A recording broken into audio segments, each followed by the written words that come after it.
block us. If I play something that popular, so I'm gonna play it at the end. That way, if they do block us, it's too late. It's too late. All right, man. We live. I'm gonna play the Humpty Dance. I got an instrumental. I wanted to get Do What You Like, because that's the 8-minute track. But I could not find the instrumental anywhere. And then I tried to download the real song and it would block me from that too. So, Shock G, Freaky Deaky. I'm in a rage. Oh yeah. Well, why is that, G? That's the best. They had the best verse on the song. Yeah, they did. They had the bass line come in. America.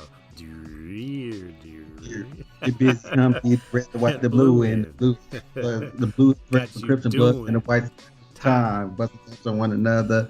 Yeah. Down. Peace amongst brothers. Kill a black man. What? You want to get retarded? Tell them, Humpty. What do you work for the clan? Do what you like, unless you like gang banging. Let's see how many brothers leave us hanging. Yeah. So I would say Digital Underground had the best verse on We're on the Same Gang, and I want to say Heavy D had the best verse on Stop the Violence. Yeah. Because when that bass line come in, I think Heavy D's verse, I forgot how it went. Oh yeah, they played that good. Yeah. Yeah. When that came in, you were like, hey. So yeah, I mean, those are iconic songs for the times. Stop the Violence and all that stuff, and We're on the Same Gang. And they're gonna have Eazy-E as their headliner, and he promoted violence. I don't get it. Yeah. That's how they do it, man. I was like, what kind of mess is that? All right, man. So rest in peace, Humpty Hump. Jen in the house. What up? Michelle in the house. What's going on? Cherie, where you been? Hey, who's in the house? James Mack is in the house. What up, James Mack? James Mack. Version 11 comes out tomorrow. The other James. Revamped. Miss Winston in the house. All right. A lot are going on. Girls are getting it done against them dogs. Oh, Michelle. Softball team winning, Michelle? The girls playing against the Georgia Bulldogs or the Huskies? Washington Huskies. Probably the Huskies. I saw one shot of UCLA softball, but I did not see any game highlights, so I'm guessing. All right, let's jump right in, man. I mean, real quick, we didn't get a chance to talk about the verdict because you didn't have the sucker punch. So I need to know what the social activist that is Jimmy Mack. Your thoughts. What can you expect on the horizon? What do you want to see as far as a sentence is concerned? And then with the Dante Wright, with the young man, the young Latino man that was 13-year-old man they call him. What are your thoughts, man? What is the Mack say? After the verdict on Tuesday, I was kind of left. I was happy that Chauvin got guilty. But I'm like, look what it had to take in order to get a cop that was white. Because, like I said, we had Muhammad Noor, who shot the white lady, and he was convicted. It was with ease. He was guilty. He's doing time right now. Chauvin, it took bystanders, medical examiners, dragging George Floyd's life through the mud during the trial, and his death. I know his family got compensated well. They got the guilty trial, but I think they would rather have George Floyd back. You'd rather have your loved one back than have to go through that. So it took catastrophic means to convict the cop. That was clear cut case of he negligently killed somebody. Yeah. I was about to be a Debbie Downer because me and my siblings, we text a lot. And my sister did it anyway. I was waiting because I was like, I don't want to be a Debbie Downer. I know people are happy. But it's kind of like, this is where we're at. We're happy that we can finally convict these guys. This is still not a good feeling because in the process of doing it, there's still going to be people dying. And then we have the young lady who was killed by the cop. I mean, that's probably was justified with the knife, but still, we've seen white people attack the police and live, you know? So, I mean, she wasn't even attacking the police. She and somebody else, and they live. They showed a video of a cop getting stabbed by a dude, and all he did was tase the dude. He actually got stabbed by a guy and got tased. Then he tased the dude. That was about it. Then we had the Adam Toledo, the 13-year-old kid. You're just like, man, this is crazy that a 13-year-old man. That's what they call it. The gun that they had, the gun that they showed that he supposedly had, it wasn't nowhere near him, and he didn't have enough time to throw it, and it landed the way they had it propped up. I'm like, this is ridiculous. And then to have Dwayne Wright, that happened. That was sad and tragic because she's yelling taser, taser, taser, but she has a gun in her hand. Dude, I don't know, man. I had to tune it out for the rest of the week because I was like too emotionally getting involved in it. Because I teach teenagers, and Lord knows how I would react if the police, took the life of one of my students. I don't know how. I mean, it would just be bad. And I got future teenagers growing up in my house. I don't want police officers to be guilty. I want them to live. I would rather have these situations than to have them die and we have to go through this all over again. I just wish the cops knew how to have a chill. Yeah. That's basically it, man. What you think? I mean, we've had a bunch of discussions at my church. We have a police officer as one of our ministers at our church, and he's trying to educate us on how it works, and I commend him and those who are trying to do the right things and do a hard job. I just know there's just too many instances, man, that common sense and humanity is not used. And like you said, there's too many examples of how they are able to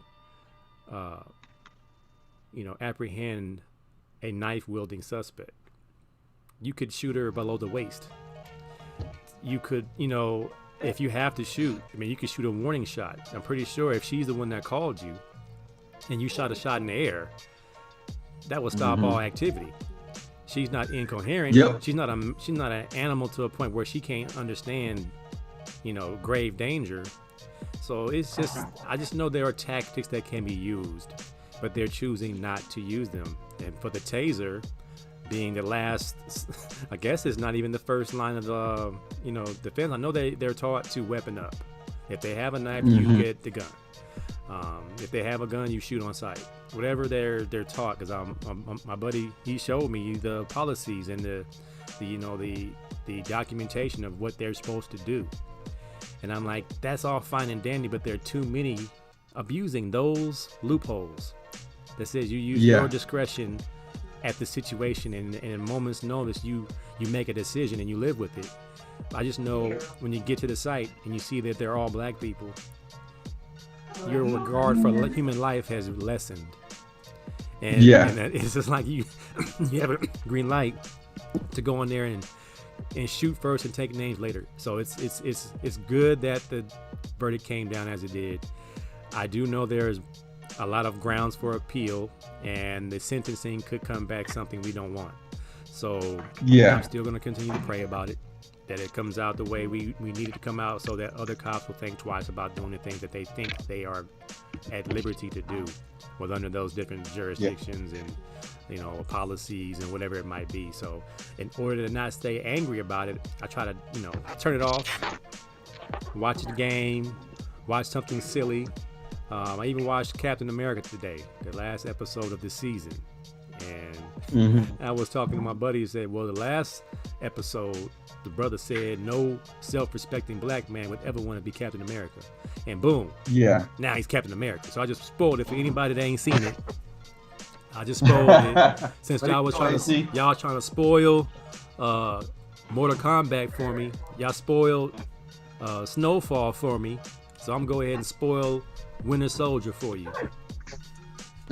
And they changed the name of the show at the end of the show. It's no longer Black Falcon. It's now Captain America and the Winter Soldier. Spoiler alert. Spoiler alert. You should have watched it on time. Oh, man. All right, so the transition is pretty natural, man. With the social injustice going on, the Olympics have stepped in and put their little joker on the table. They said no protesting for this Olympic Games. What is that, man? Just had the conversation with my wife and my goddaughter right now. We were sitting there talking about it. That's no bueno, man. It's like, really? That's what we're gonna do? We're gonna stop the protests of the Olympics? Like, the Olympics is the biggest stage in the world to get out any type of messaging that's out there. I mean, the world famous fist in the air in '68. The United States protested the whole Olympics in 1980. They didn't even send their athletes. The Soviet Union did the same thing in '84.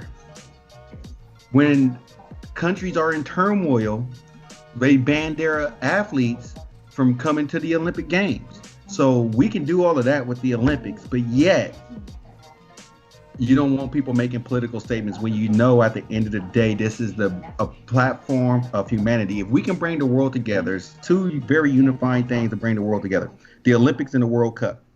Those are two biggest events in the world that brings the world together.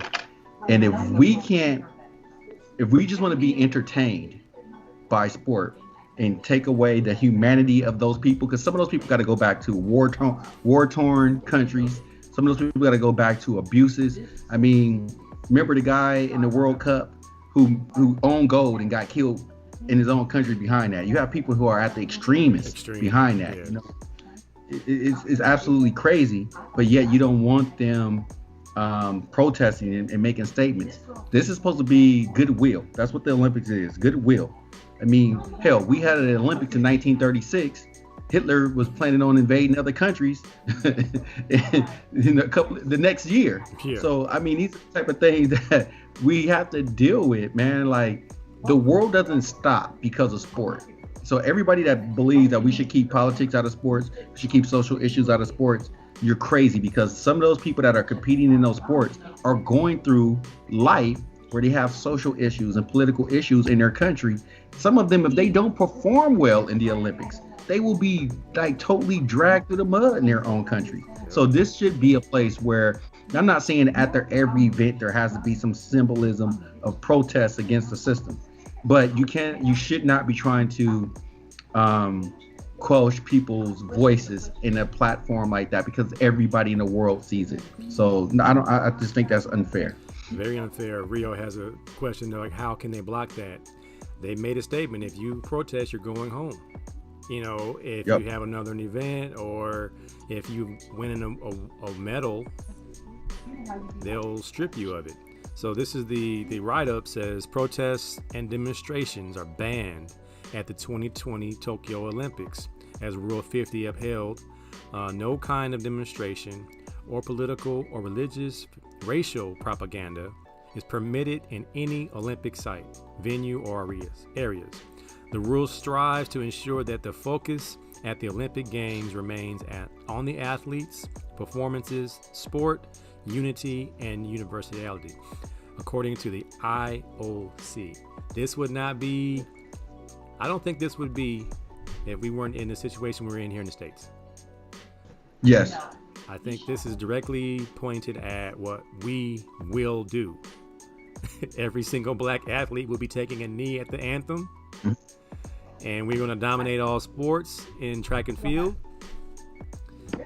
And this is directly pointed at Tommy Smith and John Carlos type moments. They're trying to avoid historic moments that will basically make people feel uncomfortable about their position of inequality. It's right in your face, man. It's kind of like the dress code in the NBA. Cherie said it would be so dope if all black players, NBA players, boycotted the Olympics. See, now you're talking about somebody's money. Now you're talking about a real protest, Cherie. I like it. Ain't gonna happen, but I like it. I like it. Wow. Yeah. That's terrible. Where's the freedom of speech and expression? So this is gonna be in a different country.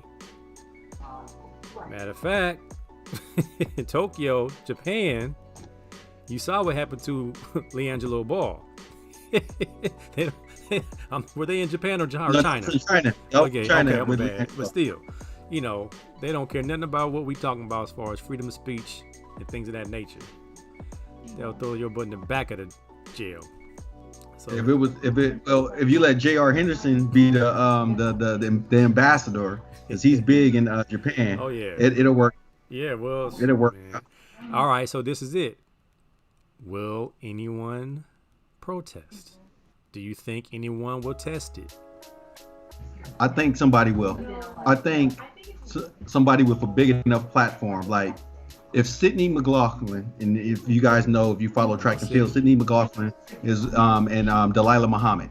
They have the biggest 400-meter hurdle rivalry in the world. They're the two best in the world probably ever at 400-meter hurdles. If one of them was to win the gold medal, or both of them came gold, silver, like they're supposed to, if both of them decide to protest, what you gonna do? You gonna penalize those two women for social protests?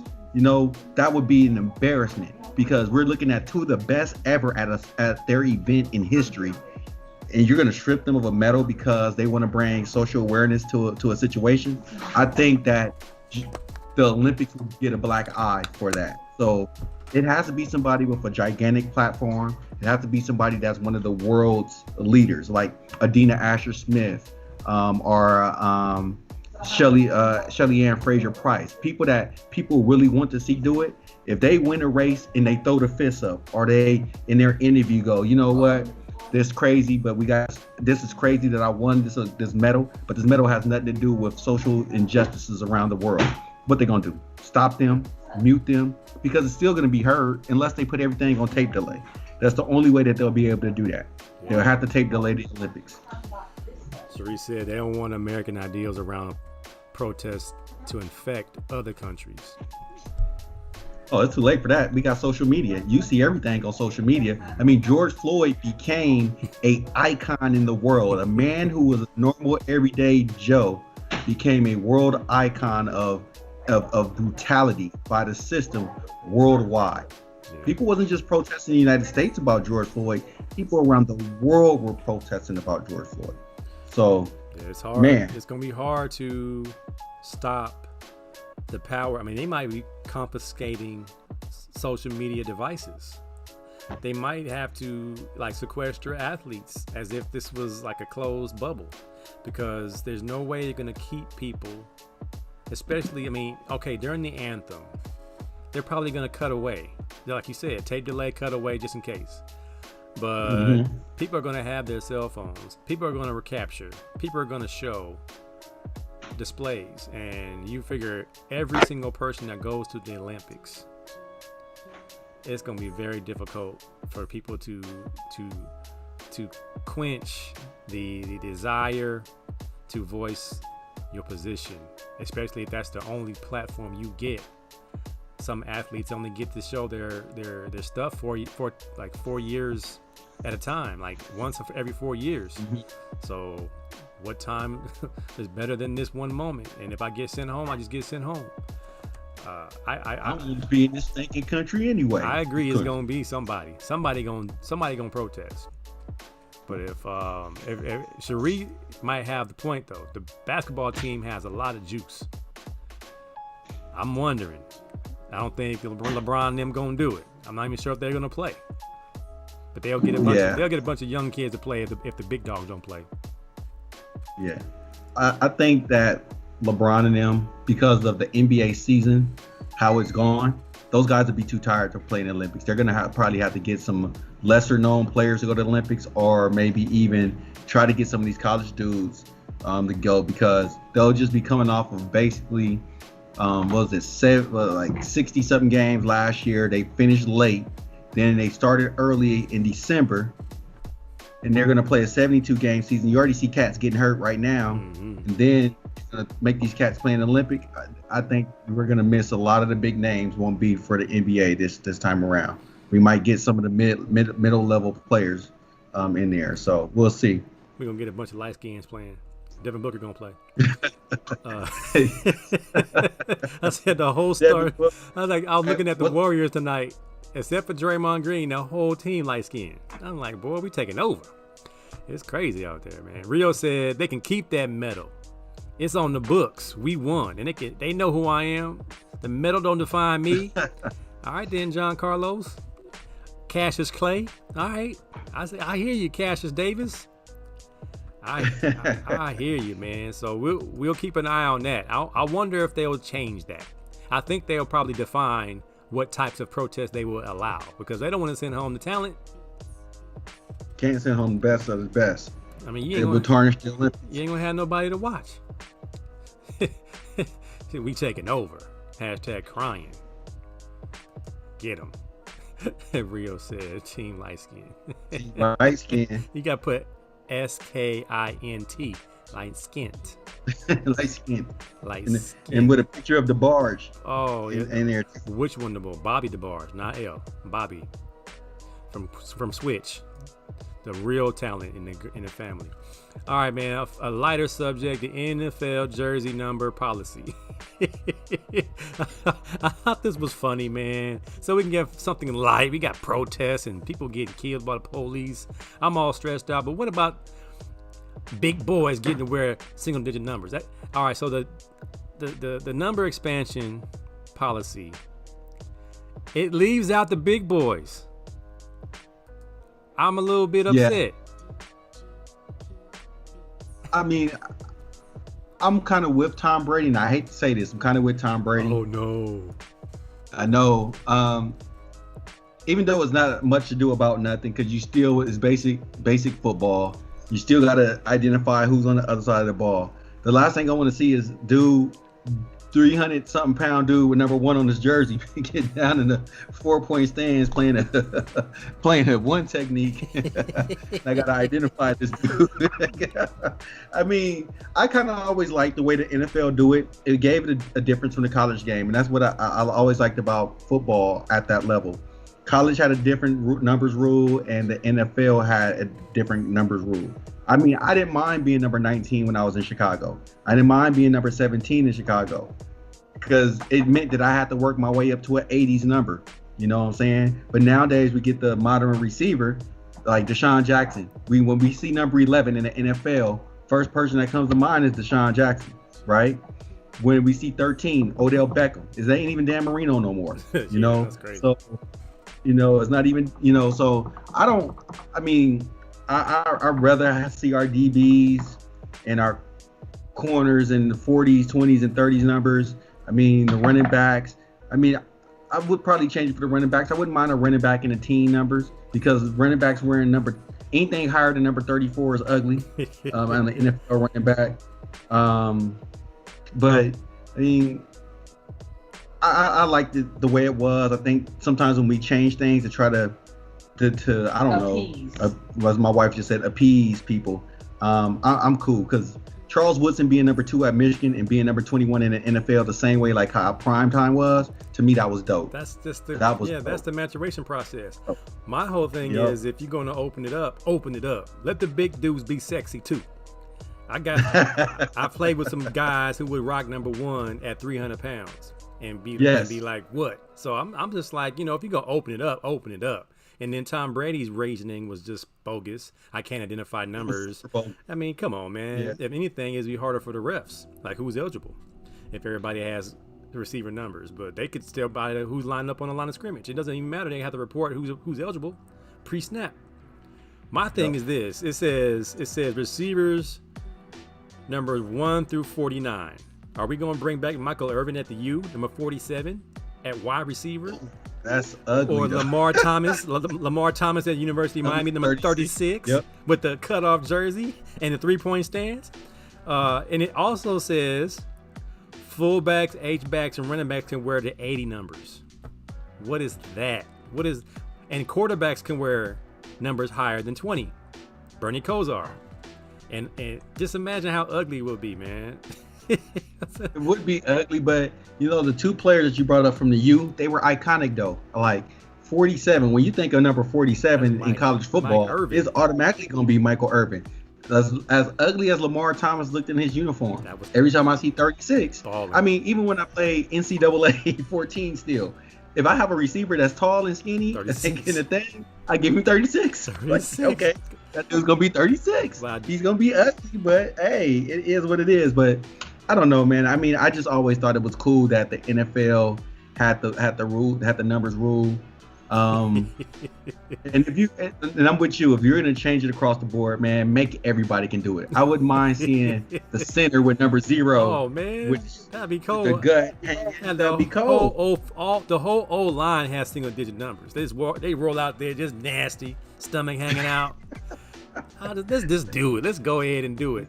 The knee braces on. Jay Moore brought that. The fact of the matter is, if you change your number, you have to buy out all the jerseys that are in stock before you can get a new number. Now, I'm not sure if that's fair, because our players getting a piece of every single jersey that's sold in stores. It has to be an official jersey. It can't be bootleg jerseys. If I'm a player that don't have a jersey in the stores, okay. I'm not selling my jersey. And was that the policy before this rule change? Like, I believe Jalen Hurts. No, it wasn't. Jalen Hurts is going to change his number this year without this policy. He's going to number 1 for number 2, and it's been done before. When guys get their numbers bought out from a new player joining their team, is that player responsible for buying his jersey? No. I think they're just trying to discourage people from doing it. But who's gonna do it though? Why make the rule if you're gonna just discourage people from doing it? Who's gonna do it though? Who do you think is gonna change their number? I don't know, because I know last year if I was what's our guy for the Tampa Bay Buccaneers? That was a receiver that was number 12, Godwin. Yeah. Brady would have changed his number. I wouldn't have gave it. He's gonna have to go to TB13 or TB11 because Godwin was 12. I don't believe in giving up my number like that. That's how I would have did it. Or he would have to pay big bucks. Like, let me take your wife on a date or something, bucks. Oh Lord. And have all the tabloids there to take a picture. Decent proposal. Ain't got to hold my hand. He wanted my number. He wanted Giselle out here with Godwin. He wanted my number. It's gonna cost him. It's gonna cost, but I don't know, man. I don't see too many people that's gonna change it. I mean, because it was almost like at UCLA when I was thinking about changing from 85, even though they didn't tell me that you already had 15. I was gonna change to 15, and I remember the equipment manager saying, "But people already know you at 85. Why change?" And I was like, that's a good because the 85 is bigger than your torso.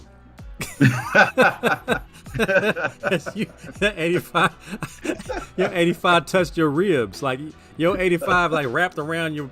It was like Jimmy ain't wide enough for 85.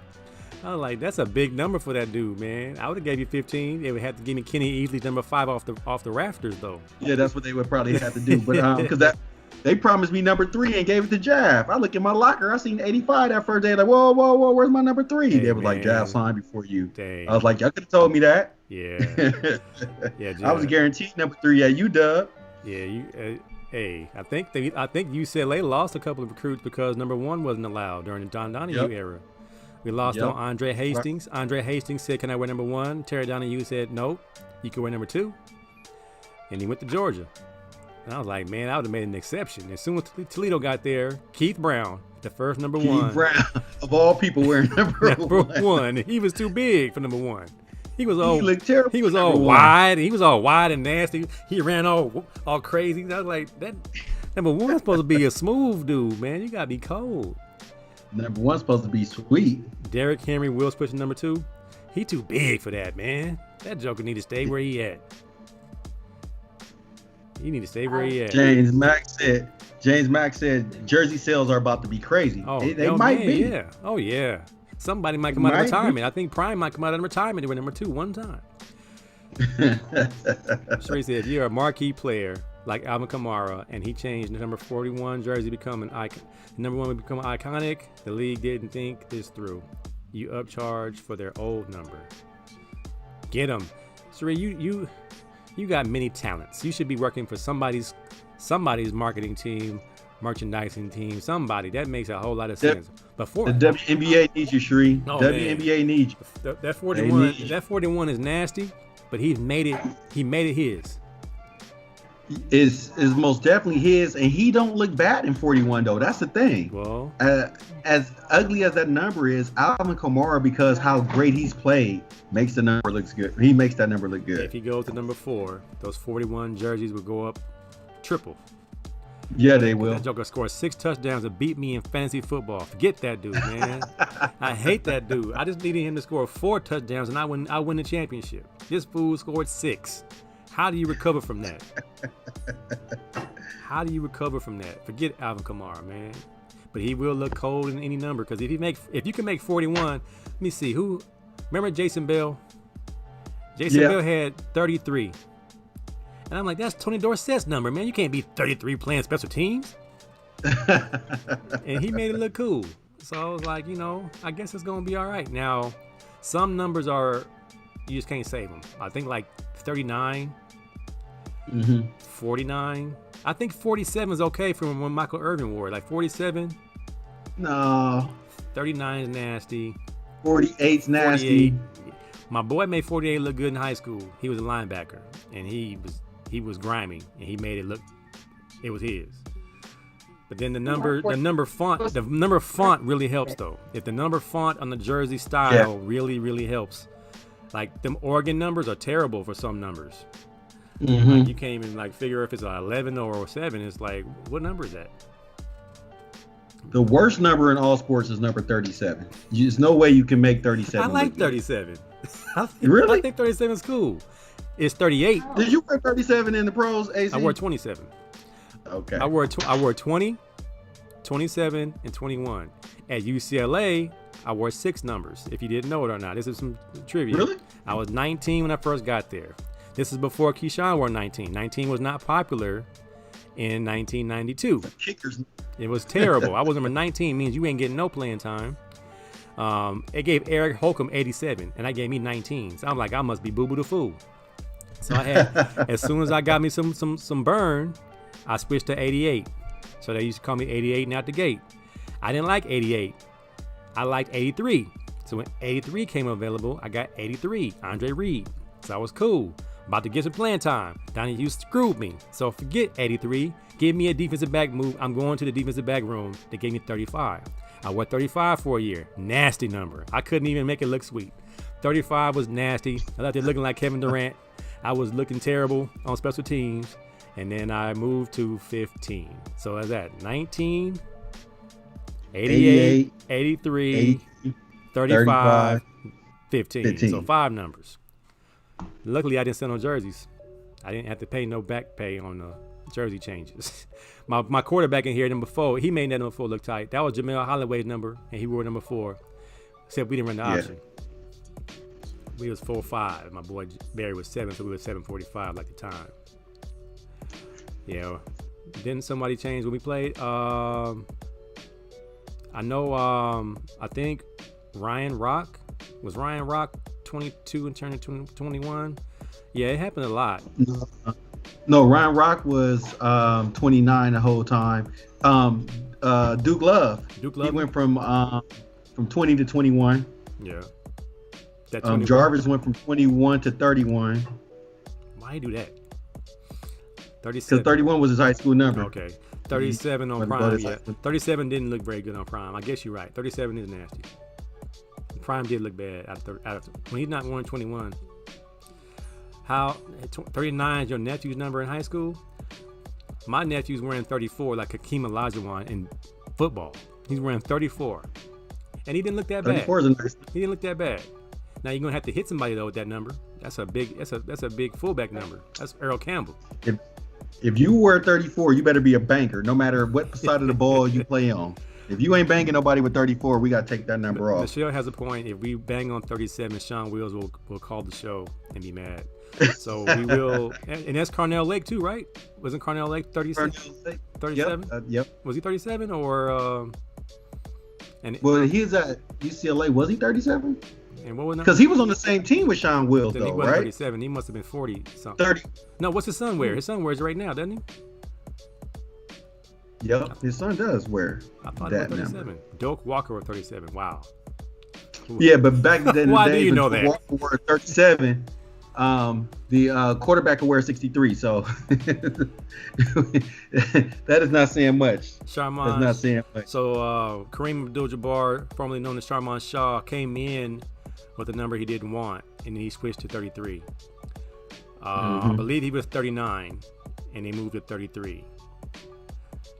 That might have been. I know Casanti was 39. He switched that real quick. That's too big for him too, though. Something look crazy in 39. His 39 and his torso is super small. At least you were proportionate.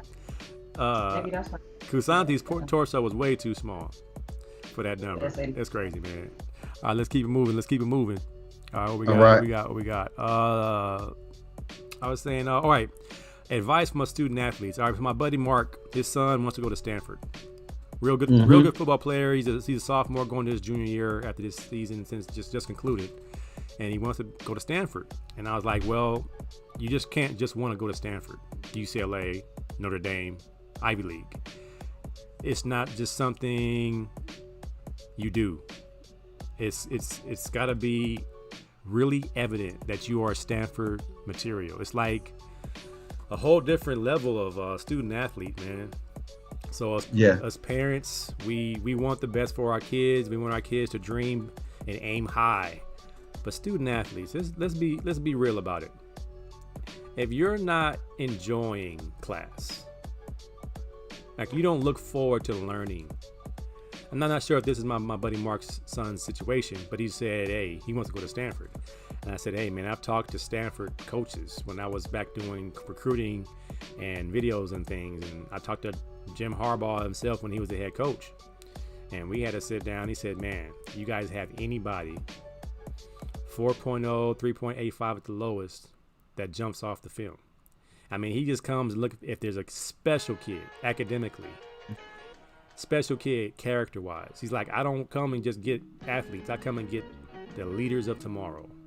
So I was kind of like, wow. So student athletes, if you have an aspiration to go to UCLA, Stanford, Notre Dame, Northwestern, Ivy League schools, academics have to be something you really, really enjoy, something you really, really look forward to, something you really, really achieve beyond your friends and your peers.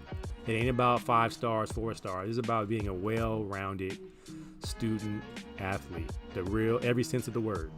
So be realistic. You know, if you want to go to USC, UCLA, any Pac-12 school, you know, they look for certain star level talent, but you also got to understand that there are different levels of academia that different conferences, different schools recruit. Now, SEC, they want 5-star kids. You ain't got to go to class for most of the SECs. Now, Vanderbilt, you got to go to class. Vanderbilt's different. You got to go to class. If you go to Vanderbilt, and that means your degree will weigh a lot heavier in the business world. So take the pressure off your parents a little bit. It ain't just us being unrealistic and not seeing your dream through. We're just encouraging you to see that if we're asking for you to bring me home a 3.85, all A's and 1B, because you want to go to Stanford, Northwestern, UCLA, Vanderbilt, these types of schools, we're just telling you the truth, man. And there's nothing wrong with going to a Mountain West school. There's nothing wrong with going to a HBCU. But just be realistic about your product you're putting out there. I ain't even talking about playing. I'm talking about the academics right now. So, you know, that was just something I wanted to touch on for my buddy Mark, because we're trying to get our student athletes, mine included. What body of work are you putting together? Are you prototypical size, play, and academically, do you line up what that school wants, man? So I know you've been recruited by big-time schools, Jimmy Mack, and you said if you can go back, you go to an Ivy League school. What would you say on that idea? Most definitely wouldn't probably go to Ivy League school. I was good at school, but that wasn't something I want to do. I mean, I took the UCLA approach the wrong way.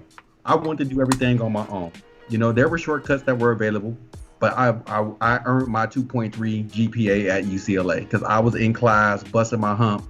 You know, even after we had 7 o'clock or 6 o'clock in the morning lifting, I was in my 9 o'clock class. I wasn't, not sitting it out. So if you're not really serious about school or have that will to say, you know what, I'm going to achieve this, then don't go to a school where they're going to put pressure. You got to know the reputation of the school. Before I got to UCLA, before I got to middle school, I knew what type of school UCLA was. I never was like, oh, I'm going to go to UCLA because I'm going to be academically inclined.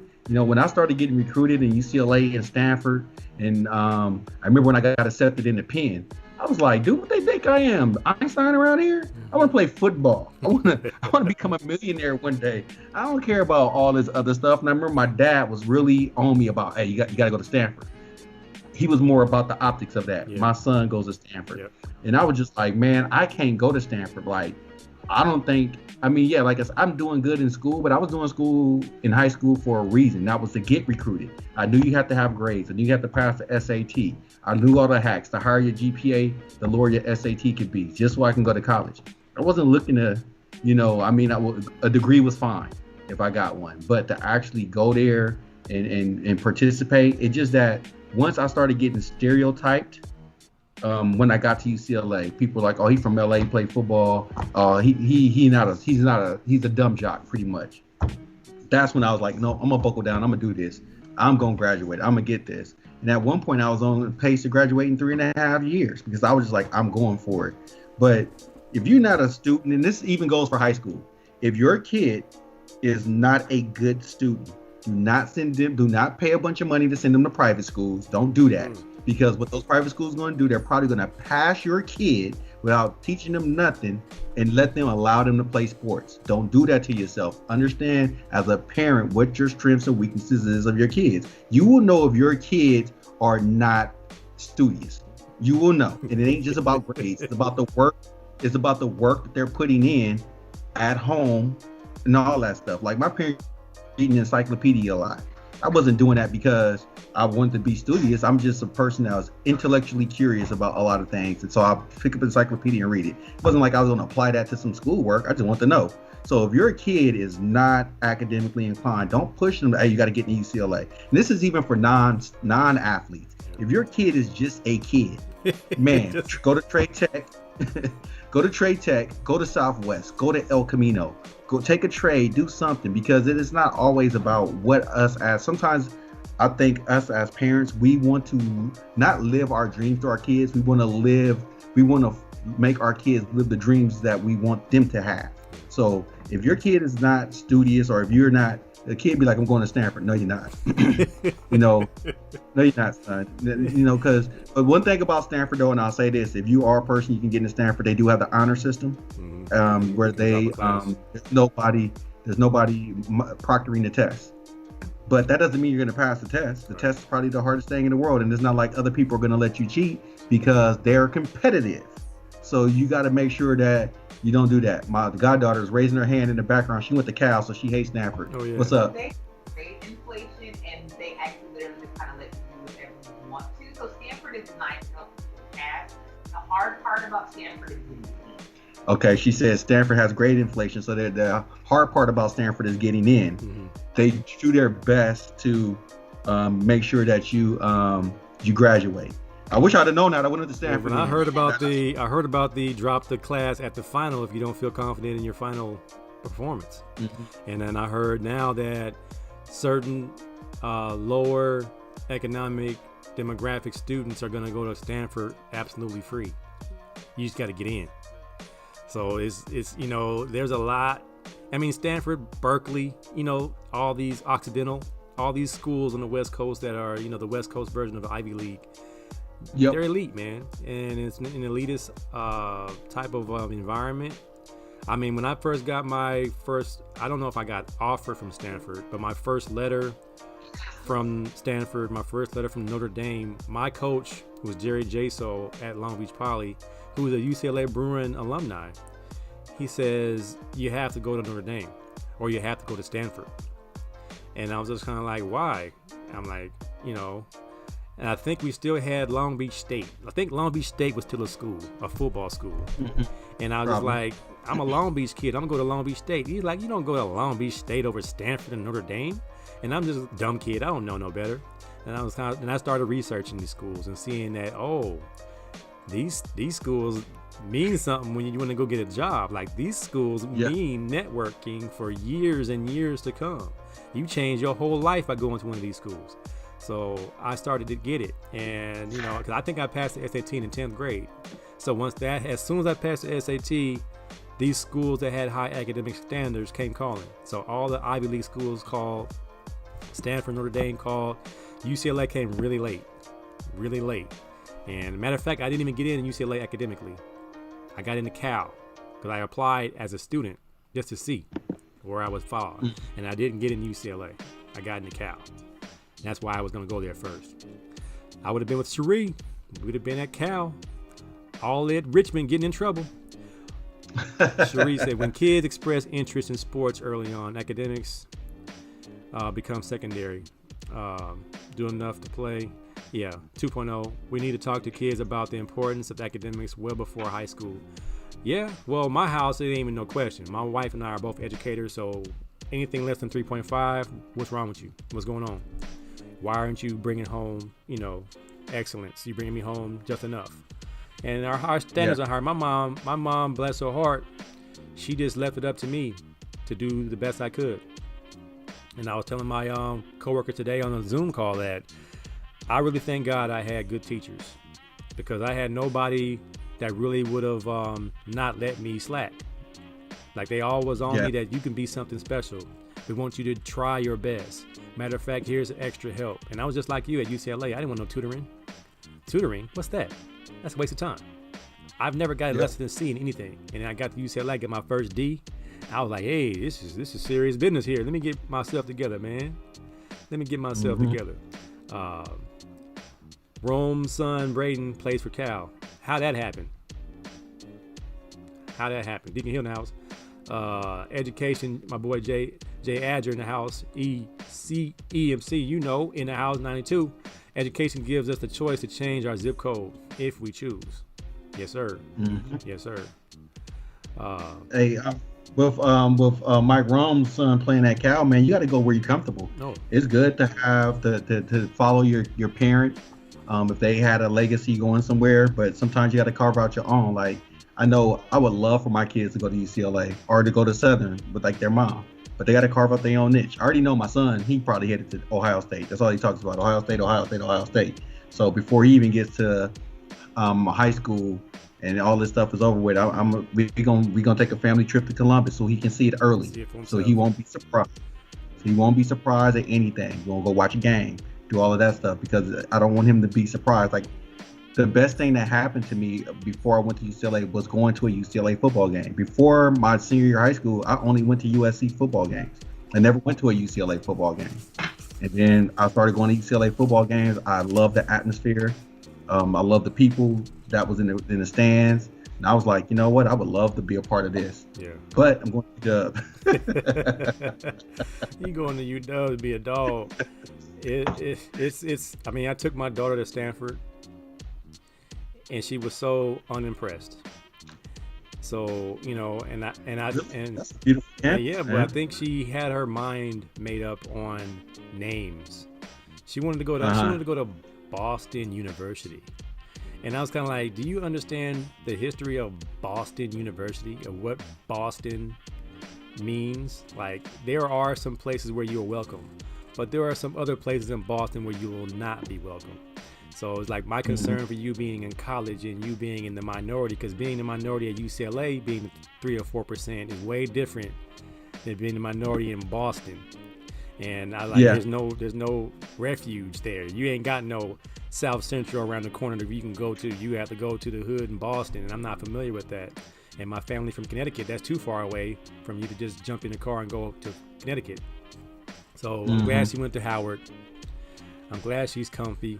I'm glad she's empowered. But I'm thinking my son, being the student that he is, he looks like a Stanford kid. He looks like, and like I said, both times I took him to UCLA games versus Stanford, we've got our head beat in. So he's like, I think I'm going to Stanford, Dad. They got a black coach, and they keep beating UCLA's brakes off. And UCLA's wearing black jerseys and everything. And they still lost. I'm like, I know, son. I know. He said, son, you walking home. No, like I couldn't even get mad. I think one time it was the Friday night game. We were black, and Stanford came to the Rose Bowl and beat the brakes off us like 50 points. And my son was That's when they had McCaffrey. Was it McCaffrey? I forgot who it was, but we wore black. I think we had it might have been Brett Hundley. It might have been a Brett Hundley game where I thought we had a chance. Otherwise, I wouldn't have gone. And we still got our heads beat in. So, and my son said, Dad, this is the second time we've seen UCLA play Stanford in the same result. I'm gonna play my Game Boy now. It was bad. It was bad. All right, man. Moving on. It ain't gotta be a lot of time, but I gotta touch on it, man. Have you seen I Am Athlete with Brandon Marshall, Chad Ochocinco? Have you seen them guys, man? I haven't seen those guys yet. Everybody keeps saying it's really crazy. It's like they say they just yell and they kind of they're combative with each other the whole time. And I'm like, man, I don't want to see that in my sports talk. It's getting to the point where I don't even watch. I mean, I still tape Undisputed and watch it a little bit, but most of the time I fast forward through it because there's some topics they talk about over and over again. I'm starting to kind of get tired of that platform. And then hearing Stephen A. talk, I can't take his voice that much more. So I don't know. I haven't seen it yet, but I'm seeing it says why it's allowed passion sales because people like combative. They like combative sports banter. It's a competitive thing for them, you know, for people, and they like to see it. I mean, we see it on social media. I told you I did my research. The two sports topics that are the most combative are basketball and boxing. People go crazy over basketball and boxing. Every other sport, people kind of, all right, I respect their opinion. But basketball and boxing, it is a war zone. It's a total war zone. So no, I haven't caught them yet. I do want to catch them because if I gave Steven Jackson and Matt Barnes a chance, and I really like their show, I can give these dudes a chance. I mean, it's good information because they're coming from the heart. But the show is called I Am Athlete. It's the I Am Athlete podcast. It's actually a video version of a podcast. And being podcasters like you and I like to watch. I like to watch different shows. I mentioned it on my show Tuesday that I just watched the Inside Story, the Inside the NBA documentary.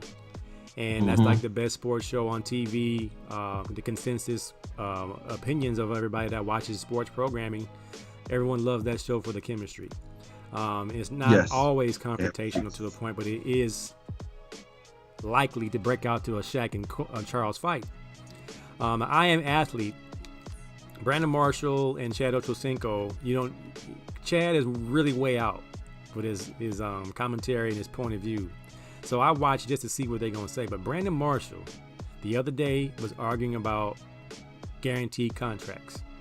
And he was saying only 4 people on the NBA roster has a guaranteed contract. Everybody else doesn't. And everyone was kind of like, where'd you get your information from? And he's just going in. And then, people are blowing up the show saying, bro, you're wrong. NBA contracts are guaranteed. He's like, no. And he's just going nuts. And it was just like, bro, just because you have a contract and you're saying that you can't be released or cut, that's a guaranteed contract. And we were just like, no, you get your money no matter if you get cut or not. That's your money. That's guaranteed. That's what the guarantee means. He was going so hard and everybody was trying to talk him down. Even the dudes on the show gave up, dude, you just don't understand. And then I think NBA dude had to chime in and say, bruh, if I have a contract and I'm the 15th man on the bench, my money's guaranteed. They can cut me on Monday. I get my contract. That's what guaranteed means. He was like, no. He stood up, and he's the vein in the forehead. He's going hard, and it was kind of like, bro, why are you so passionate about stuff that's not that important? Then you have, like you said, Stephen A. and Michael Irvin. They asking Michael Irvin common questions. And he's, oh yeah. Like, who's asking for that? It has to be the producers. It has to be the producers saying, hey man, I need you to go in. We need some ratings. So I'm like, that's not my style. I like the calm. I'm going to come across this table if you keep it up. Charles Barkley and Shaquille O'Neal back and forth. It's like they're instant comedy, man. Oh, man, when Shaq gets mad, that's gold to me, man. When Shaq get ready to go over there and get Chuck, that's instant gold. Now, you think Chuck do it on purpose? Oh, yeah. Chuck been doing this for a long time. And Chuck loves a fight. I think Chuck want to fight Shaq. In the back of my mind, I'm thinking Chuck wants to fight Shaq one more good time. Because I think Chuck got the best of him when they did fight in that one game. Yeah, they fought in the NBA. Yeah, I don't think Shaq landed no punches. Shaq, you kind of see when Shaq tried to fight people, he would pull his punches. Because one time he had a chance. If he would have hit Brad Miller, I think he would have killed him.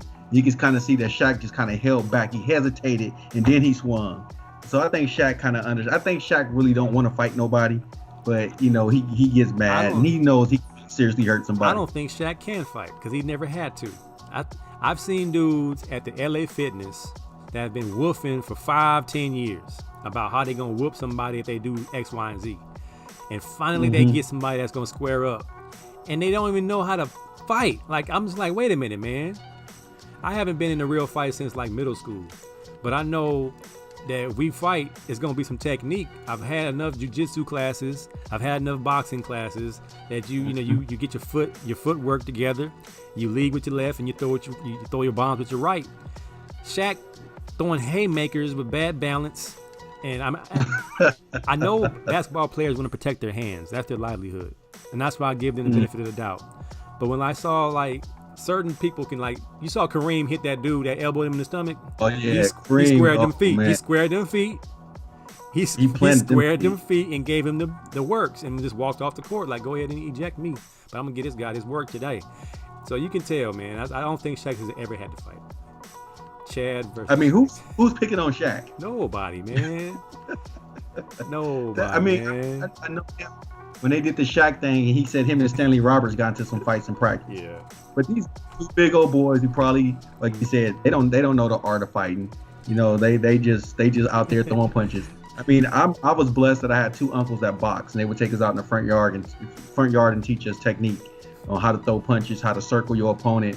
You know, don't stand in front of them. Right. You know, throw from angles. You know, choke them out. Yeah, get behind him. You avoid to his left.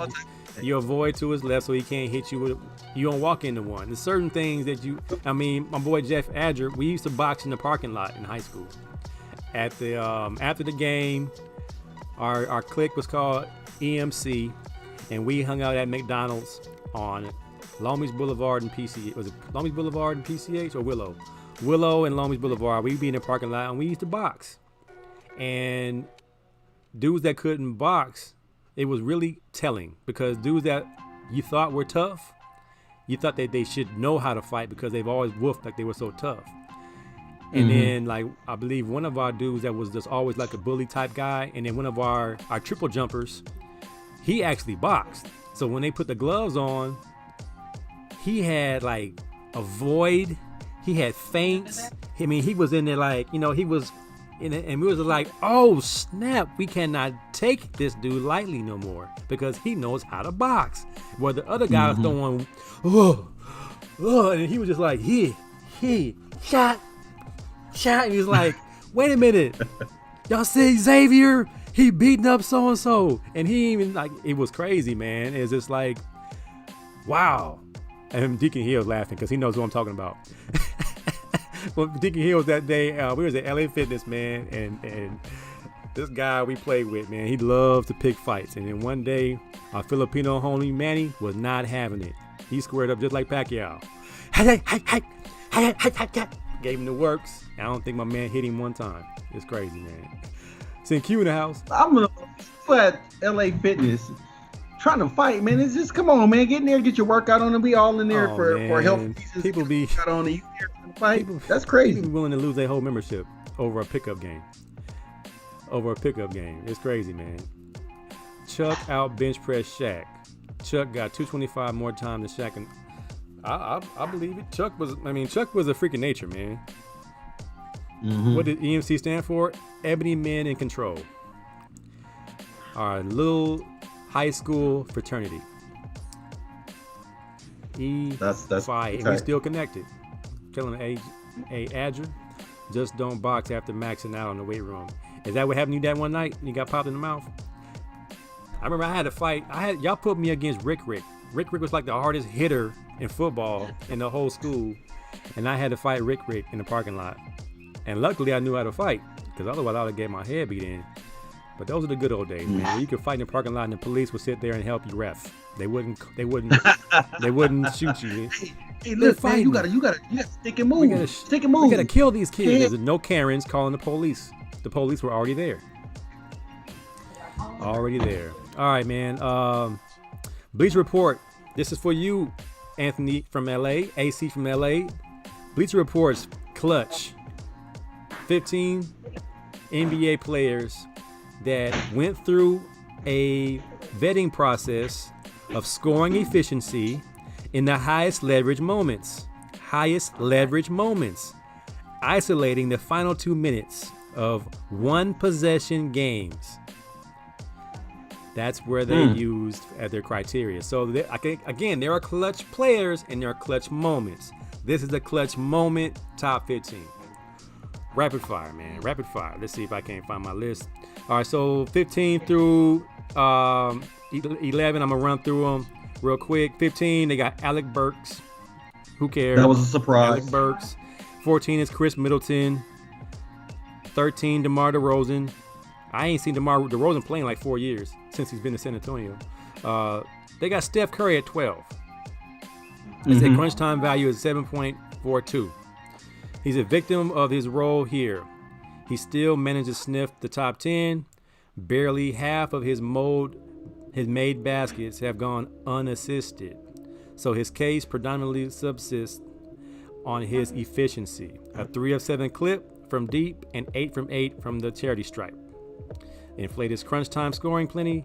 4 of 9 on the twos, along with a relatively middling sample size. So he hasn't had to make the shots. So we still give him a little cushion for his career to get in that conversation. Now, I thought Luka, number 11, would be a lot higher, because I've always seen him hit shots at the end of games or in crunch time, but they got him at 11. He has 23 clutch time value score of 7.89. 86% of his made baskets go unassisted.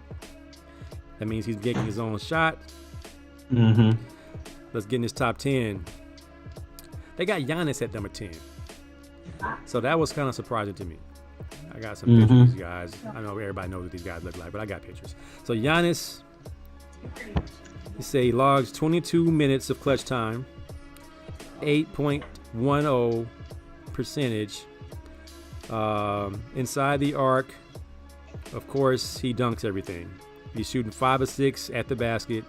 He's 6 of 9 at free throw line. We know he's a terrible free throw shooter, but somehow or another he's got more opportunities. Yeah, he shot an air ball. He shot an air ball the other day. So he's still not somebody I would want off the line for my life. If my life is on the line. Number 9 got CJ McCollum. So you got CJ McCollum. He has 18 minutes in the clutch. 8.30 registered the fewest 11th hour minutes among everyone in the top 10. So it's 13 total shots. Is that because he's been hurt? Is that because he's been hurt? But when he's in there, he's just as lethal as Dame. So 26 field goals inside the last 2 minutes of the game. So he relishes in the crunch moments. Colin Sexton in Cleveland. So he's their whole team. So I can see how he made that. Between him and Garland, that's it. Yeah. Number 7, I got big fella Bam Adebayo. I was surprised at that. I was super surprised when I seen that, because he has 27 minutes in the clutch. Full disclosure, Bam Adebayo. This is his cameo in the top 10. He's 10 and 12 in games that are all under clutch umbrella, 8 and 11 when he plays in them. So he is the clutch performer next to Jimmy Butler. So I guess it's because he gets to the line. Yeah, he gets to the line and he gets to the rim. Yeah. I mean, he's a rim runner, and he's getting some clutch putbacks and things like that. So I can see Bam. Number 6 is the Joker. He has 40 minutes in the clutch. He has the ball, even with Jamal Murray when he was in the mix before his injury. 9.9 rating, shooting 56% inside of 2 minutes, 14 to 25. And only 6 attempts have come from dunks. So he is clutch in the mid-range. So the MVP is in the clutch conversation. Zach LaVine, number 5. Go Bruins. Go Bruins. 28 crunch time. I'm not surprised. Yeah, he's because he's their team. He's the kind of guy, man. He's above board value in twos. He's 9 of 19. Free throw line, he's 16 of 19. He's 4 of 12 from 3-point line under 2 minutes. So you just got to be taking those shots, man. You got to take those shots. Jamal Murray, number 4, 13.04 rating, 30 minutes in the clutch. He's 70% from the field goal range. So he relishes in this opportunity. He don't have very many free throw attempts. That's good. Surprisingly, number 3 is Terry Rozier. I haven't even seen him play very much. When LaMelo's not playing, you don't see the Hornets play. But he's 67. And you haven't really seen him since he's been down in Charlotte. When he was in Boston, I could see it because it seemed like the team was much better with Rozier running the point than it was when they had Kyrie, Kyrie running the point. So I could see that. So he's 67% though in that time. So, he is 3 of 4. That's not very many, but 3 of 4 at 3-point line inside of 2 minutes. Terry Rozier. And number 2, the beard, James Harden. I mean, I guess you can kind of guess that. I mean, he's always has the ball when he's not injured. Yeah. So 18.85 value, 9 of 17 from the floor, perfect 19 of 19 from the free throw line in the clutch. So most impressive part about it is that he makes it from the free throw line and the field goal area unassisted. He gets his own shot. He don't need nobody but the ball. So that's kind of where you say, well, give the ball to James. He's going to get you a bucket or a free throw. Yeah, and it looks like he drinks Night Train after every game. That's and then he plays guitar for the Parliament Funkadelic. He looks like somebody my dad used to run with back in the day. And my guy Dame, I thought it wasn't going to be number 1 because of the stat. But Dame time. 22.17 value. Dame ranks second in total made shots, threes, and free throws during this clutch window. His marriage of volume and efficiency on 2s and 3s is absurd. Nothing touches it. 22 players have appeared in at least 5 of these under the wire games and are notching a usage rate of 35 or higher. Lillard's effective field goal percentage leads the field, and he adds 25 of 25 from the free throw line. So he is clutch. So we'll continue to pray for Steph Curry that he will join this group, AC from LA, and we'll continue the clutch conversation as people continue to map out the careers. Who was your biggest surprise that was on this list? Biggest surprise, probably Bam. Big fellas, all the big fellas. I mean, I'm not surprised Jokic because he plays like a guard at times with the top of the key offensive, orchestration. But Bam Adebayo, man. Then you got Jimmy Butler, who's a closer, but Bam is the more efficient clutch player according to analytics. And that's one of the things that, we've had this conversation plenty of times. To me, a lot of people, they give people the clutch moniker because they're taking the attempts. They're not afraid of the shots. Whether they make them or they, miss them. There's people like, that they step up to the challenge. But to me, it's about the efficiency of that moment. You be looking at some of these guys, they're efficient when you see them in these moments, but they don't get the moniker of being clutch. Like you said, Bam. Nobody would ever thought Bam was clutch. Nobody would ever thought Terry Rozier was clutch. We seen Murray last year in the bubble, he was killing. We seen that. But like Alec Burks, a lot of people don't even know that Alec Burks is in the NBA. You know what I'm saying? Like, I remember him when he played at Colorado. But, Chris Middleton to me is not a clutch player. I've seen him too many times in the playoffs falter. So I don't know. There's been some of these are surprises. It still goes back to your eye test and what the media has put out there for you. Like, I still wouldn't give Adebayo the ball in the clutch. I'm going to Jimmy Butler.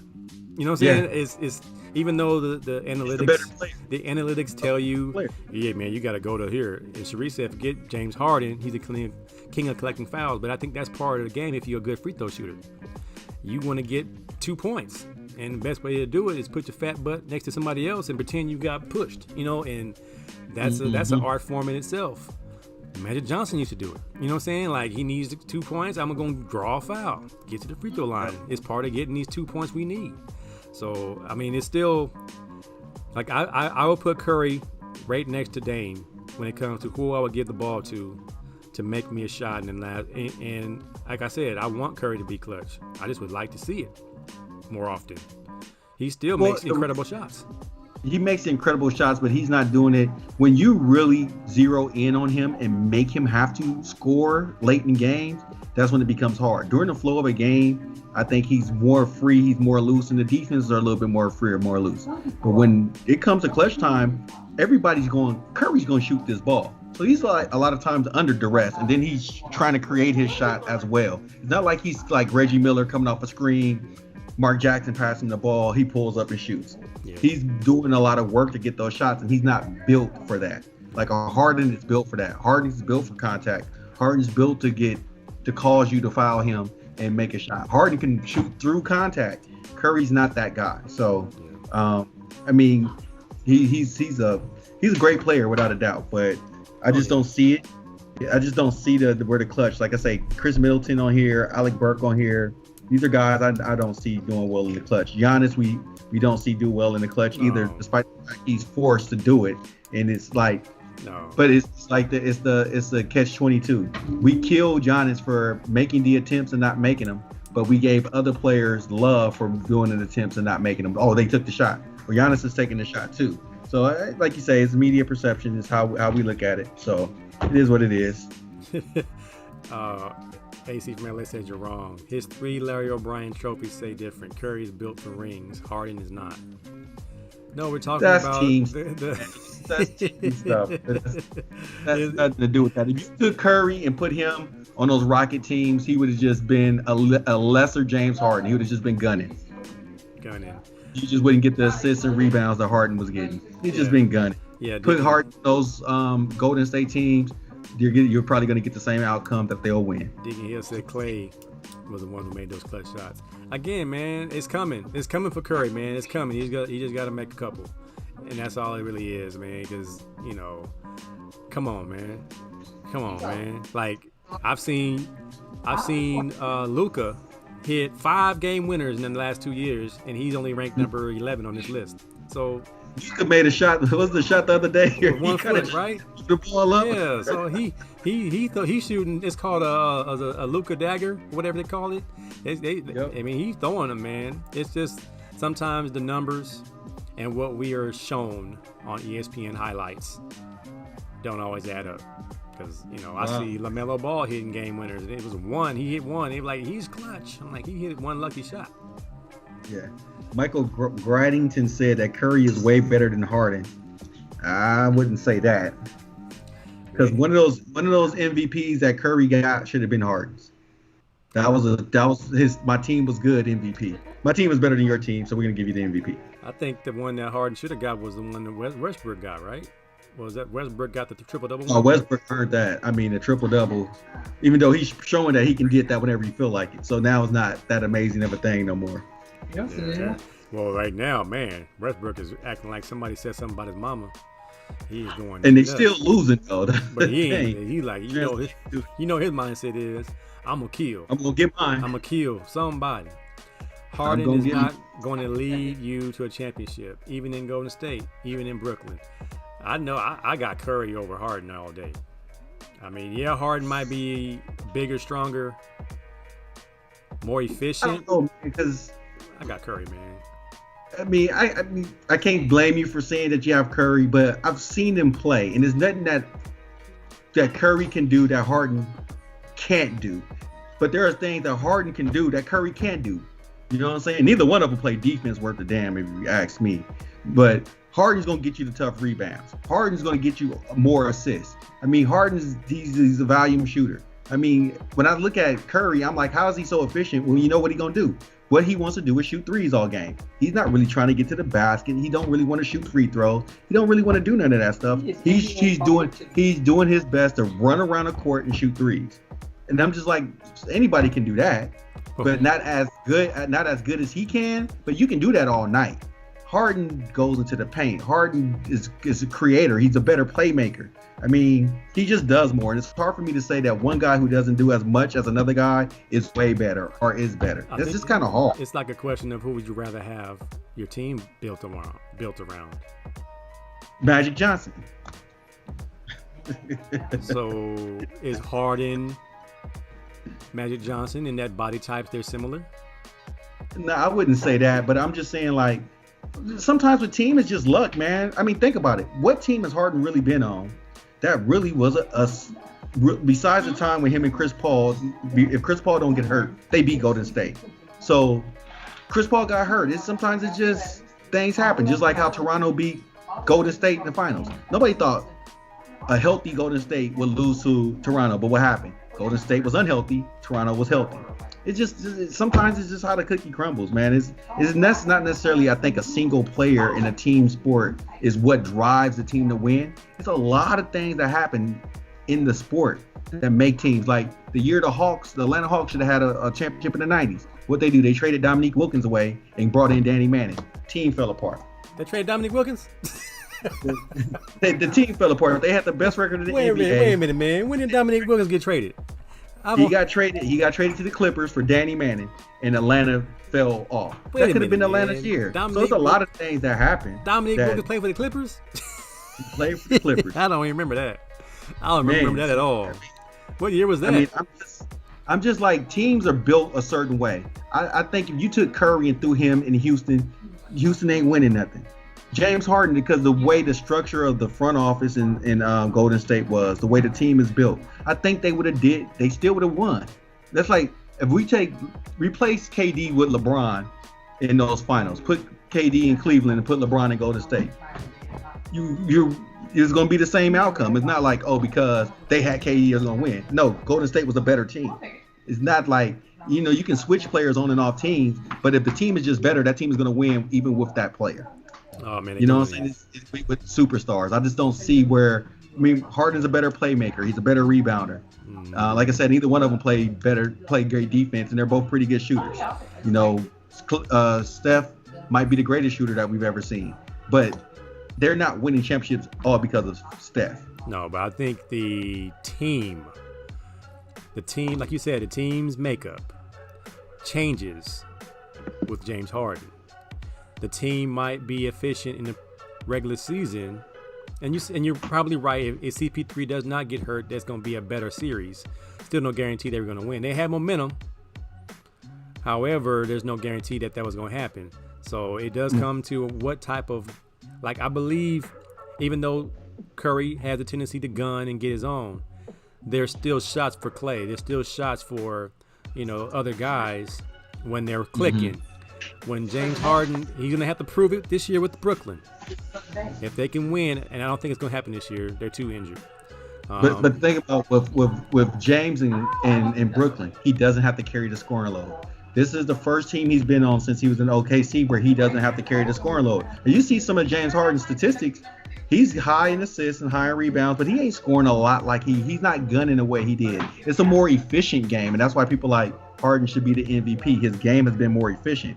He's inefficient when he was in Houston because what does Houston do? When we look at D'Antoni's teams, they're never great in the playoffs.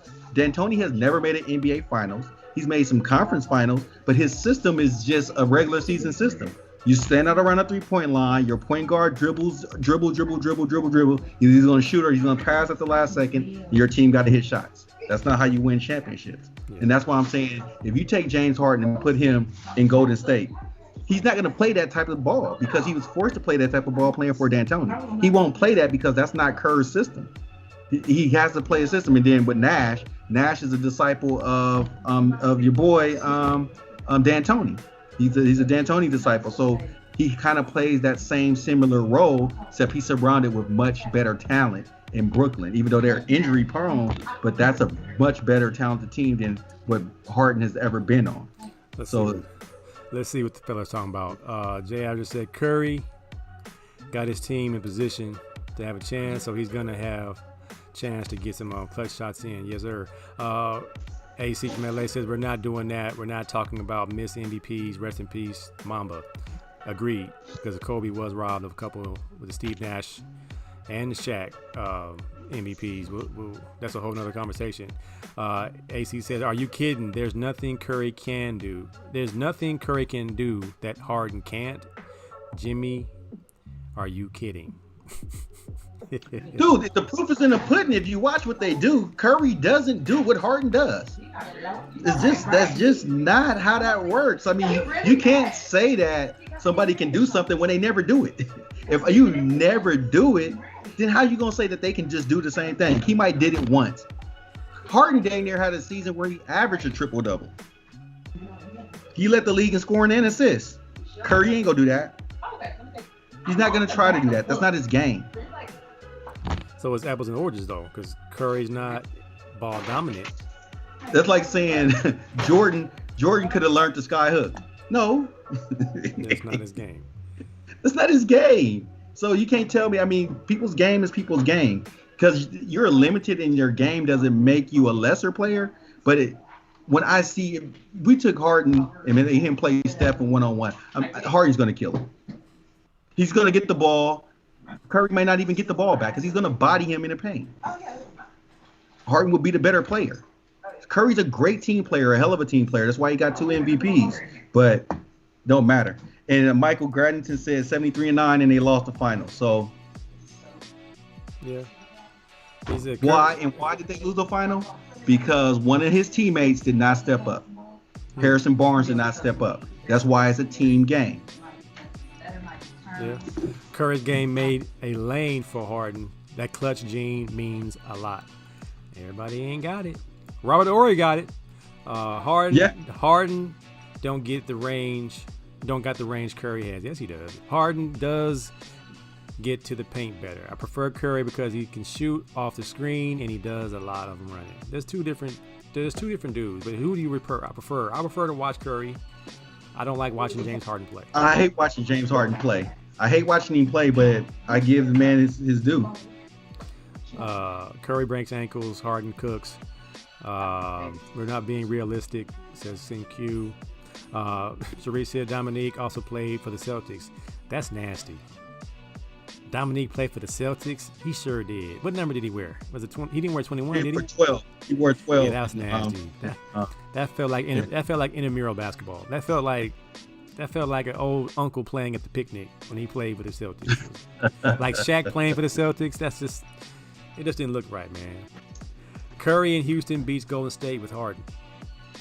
No. Stop.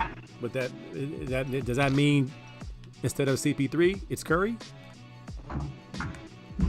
Is that what it means? If you had Curry and CP3 on the same team and you'd have put Harden on that Golden State's better. Golden State was a better team. Any team coached by D'Antoni, that's kind of what you're going to get. As good as the Suns were with Steve Nash and Amari Stoudemire, they weren't going to get beat past the second round. Nope. I mean, yeah. Like you are, as a coach, Jimmy, unrealistic with the refs. You got the referees. Who said that, CQ? Yeah.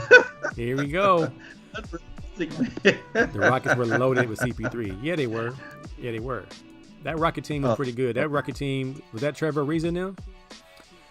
But the one that lost to Golden State? Yeah. Yeah, they lost to Golden State. Remember, they were up 3-2, and Curry and CP3 got hurt. He didn't play the last 2 games of the series. I mean, CP3, him and Harden were actually killing. Golden State had no answer for him. You can see the momentum how that game went. Golden State had no answer. Yeah. So, I mean, I really do believe if CP3 don't get hurt, they win that series because they were beating Golden State all year long. They were that one team that had Golden State's number, and then injuries happened.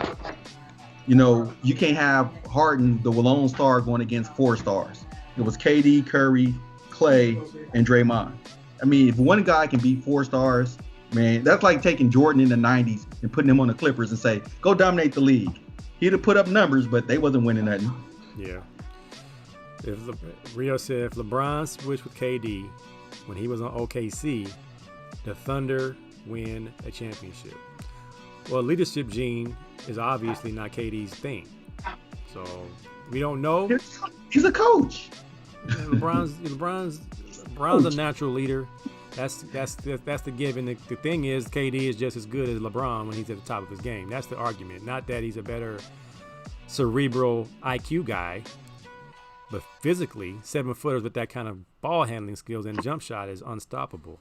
But LeBron does coach the team. It ain't Tyronn Lue that won the Cavaliers championship. That was LeBron coaching that team. No, but remember, KD said they got 4 coaches in Brooklyn. They had him; he was a coach. Kyrie was a coach, and Nash was a coach. Now they got Harden. Now he the coach. Yeah, They got coaches. Yeah. they all superstars. And they know what they want. They want what they want.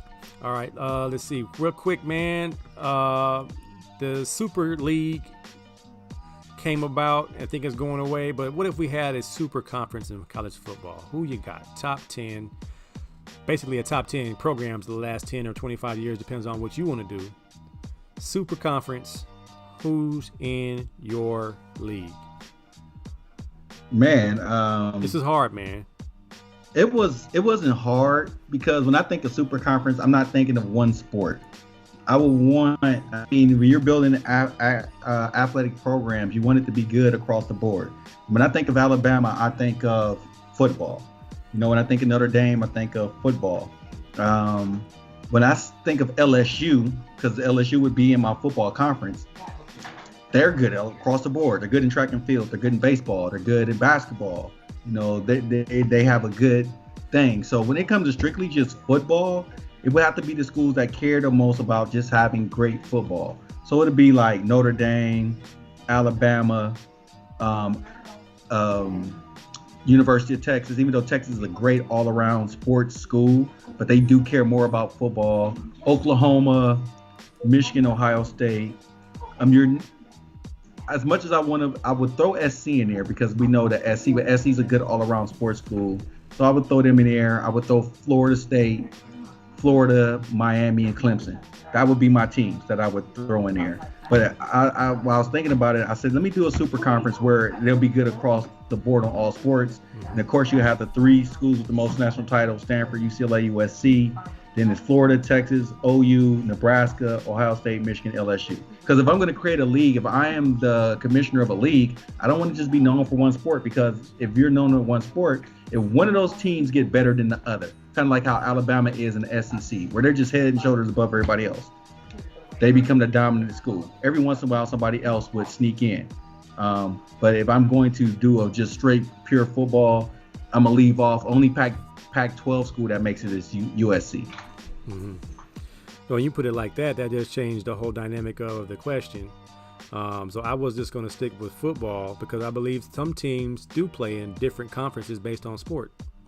I believe the UConn basketball team left the Big East, whereas some of the other sports stayed in the Big East. So I know that's possible, but just for the sake of a hypothetical, the top 15 as it stands, the best programs of the last 20 years or 25 years or last 10 years are the who's who of who's won the championship. So you got Bama, Clemson, Ohio State, Oklahoma, LSU, Florida State, Oregon, Wisconsin, Georgia, and Auburn as your top 10.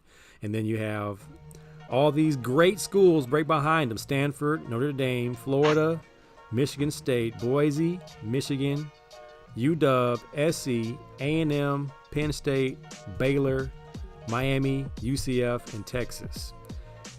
Baylor and UCF? I think this must have been a 10-year thing. 20 years. But when they had 5 years, they must be talking about with Robert Griffin III and them.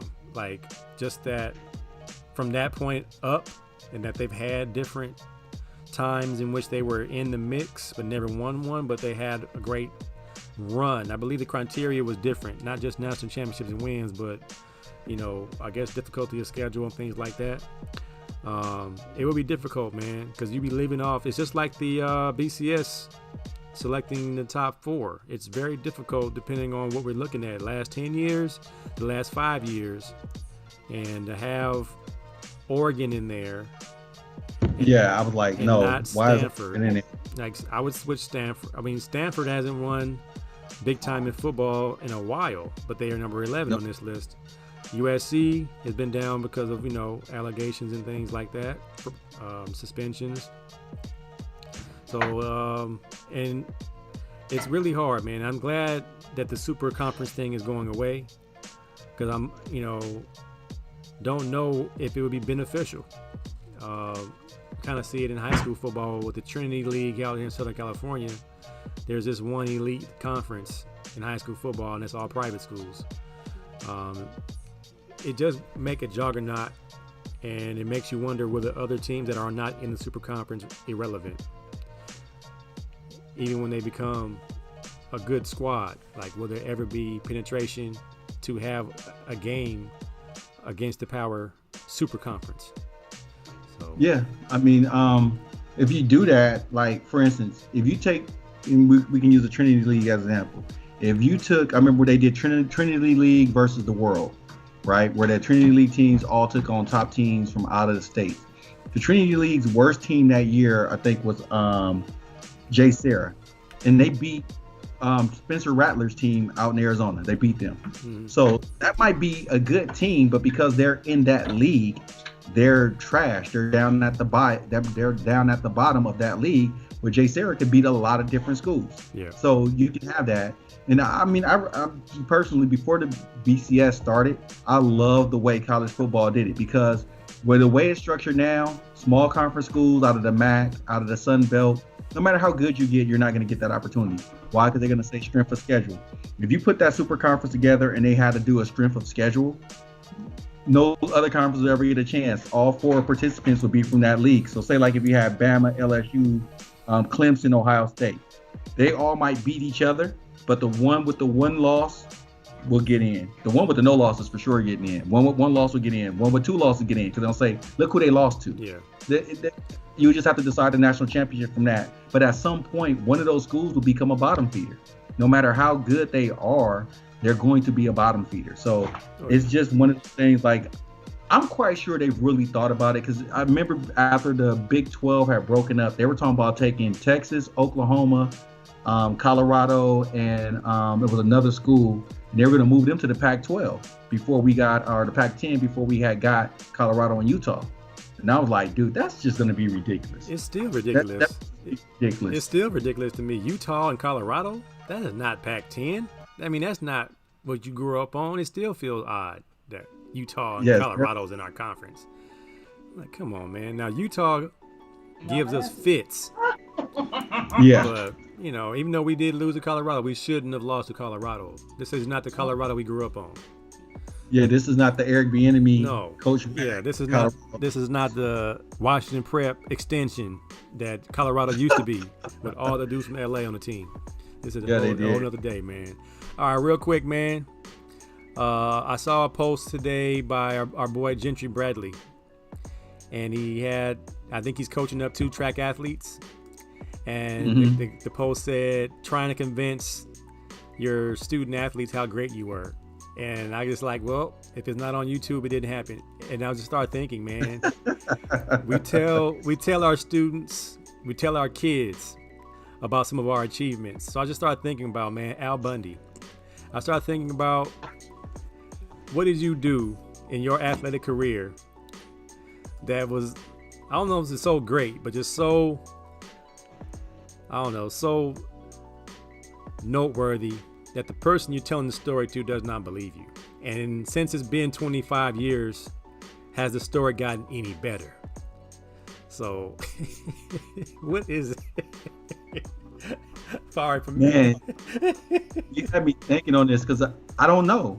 I don't know, man. The reason why I don't know is because there's a lot of people that were there that witnessed it. Even though it's probably not on YouTube, there was so many people there witnessed it that it's like, that's not an unbelievable story. So I don't know. I don't really have one, because I mean, I don't know, man. The only thing I can think about that was kind of a sports story that, even though I tell it over and over again, it gets better every time, was my son getting a triple-double when he was 8 in a game. I just remember that morning he woke up, he had like this little, he had this gleam in his eye. He was feeling good. It's already getting, embellished. I can kind of see that he was focused in. I'm like, okay, all right, you might go out and have a good game. So before we walk out the door, he looks at me and says, "Dad, I'm about to get a triple-double." And as a dad, you're like, all right, son. Do you know what that is? Yeah. All right, whatever. Yeah, man, you know what? You can do anything you want. We get there, and He has one of the most unorthodox triple doubles I've ever seen in the history of basketball. The blocks? He had 15 steals. No, he had 15 rebounds, 11 steals, and 12 blocks. He didn't have 10 points? He had 2 points. He had about 5 assists though. So he's pissed. He's like, I didn't get my triple double. I only had 2 points. I said, son, if you count your other numbers, you good. Dude, you're dominant. You're dominant. It's a Draymond Green triple double. And then you can see he just poked his little chest out. He put his head up and he was like, yeah. And then he just walked out. I was like, and it was like one of those moments like, if I'm telling people, they're like, yeah, right. Oh. And it wasn't like he was blocking shots because he's tall and he's putting his hands up. He was like, he sees somebody coming, he was like bending down and then jumping up and knock volleyball spiking balls. I was like, look at this dude. He was hiding the block shots. He was on fire that day. He was on fire, man. I was like, oh, this dude right here. And then I tried to tell my wife, because she wasn't at the game. She was at Aries' game. And I was like, Jim got a triple-double. And she was like, really? I was like, yeah, he got a triple-double. And she was like, oh, my baby. I said, but it was unorthodox. So I explained to her what it is. She was like, who was counting? I said, of course I counted my son's stats. Always count stats. My son's stats. I'm a counting stats. So he was balling. They must have beat that team by like 20. Well, one, he was Mutombo out there blocking all the shots. So the other team really couldn't score. But it's just every time I think of that story, I think I put his rebounds up every time. I think when he first started, the story first started, he had 12 rebounds. Now he's up to 15. Before he gets 20, I'm gonna say it was 22 rebounds in the game. So it's gonna get better every time. Man, that's crazy. Now I wasn't even thinking about my son's stats, but I was thinking about my little career in baseball. So my claim to fame is I batted, I want to say 853 for the season. I was like, I think I only had like 2 ground outs the entire season and 1 strikeout. And I must have I think I was like 4 for 4 almost every game. And I didn't realize it until my coach said, you know, you're the league's leading hitter. And I think I was like 13. And I was kind of like, I am? He's like, yeah. You know, they even put you out and you scored every time you went to the plate, and then it was like, once he told me that, I started having a little, little slump after he said that. But I believe I was batting, I think I was batting around 700 something, but over the years it's gotten up to 8, because I think I saw the coach one time. He said, man, you had that one season where you couldn't miss.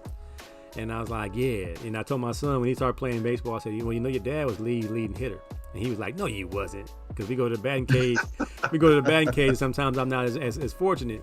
I said, but when I was young, I could switch hit. I could bunt from the left side and get on base on bunts.